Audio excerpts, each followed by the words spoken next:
স্বাধীনতা দিবসের পুণ্যলগ্নে বিভিন্ন কর্মসূচির মধ্য দিয়ে রায়গঞ্জ প্রণবানন্দ যোগাশ্রমের ৫১তম প্রতিষ্ঠা দিবস উদযাপিত হলো।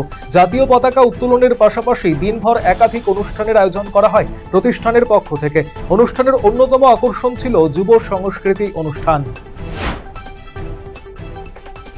৮০তম স্বাধীনতা দিবস উপলক্ষে হেমতাবাদ ব্লকের সীমান্ত এলাকার ভাইব্র্যান্ট ভিলেজ এবং ব্লক প্রশাসনের উদ্যোগে বিএসএফ, পুলিশ এবং গ্রামবাসীদের নিয়ে স্বাধীনতা দিবস পালন করা হলো শনিবার।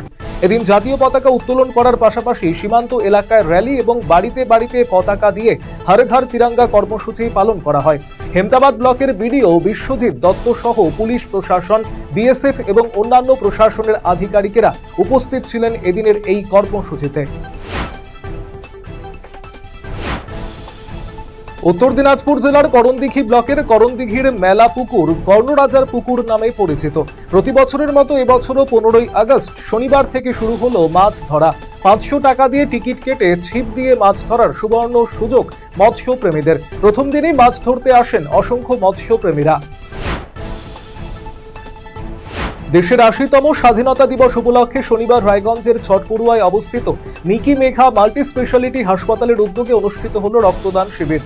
হাসপাতাল চত্বরে আয়োজিত এই শিবিরে হাসপাতালের কর্মী, শুভানুধ্যায়ী সহ বিভিন্ন স্তরের মানুষ স্বেচ্ছায় রক্তদান করেন। ৮০তম স্বাধীনতা দিবসে গাজলবাসীকে বড় উপহার দিল গাজল ২ নম্বর গ্রাম পঞ্চায়েত। এই প্রথমবার গাজলের মাটিতে 50 ফুট উচ্চতায় উত্তোলিত হলো বিশাল জাতীয় পতাকা।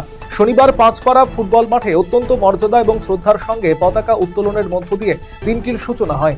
উপস্থিত ছিলেন উত্তর মালদার সাংসদ খগেন মুর্মু, গাজল বিধানসভার বিধায়ক চিন্ময়দেব বর্মন। এই উপলক্ষে গ্রাম পঞ্চায়েত প্রাঙ্গণ এবং সংলগ্ন এলাকায় বিভিন্ন ফল ও গাছের চারা রোপণ করা হয়।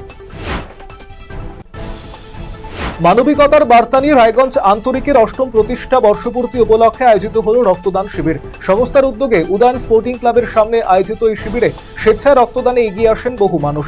রক্তের সংকট মেটাতে এবং মুমূর্ষু রোগীদের পাশে দাঁড়ানোর লক্ষ্যেই এই উদ্যোগ বলে উদ্যোক্তাদের পক্ষ থেকে জানানো হয়েছে।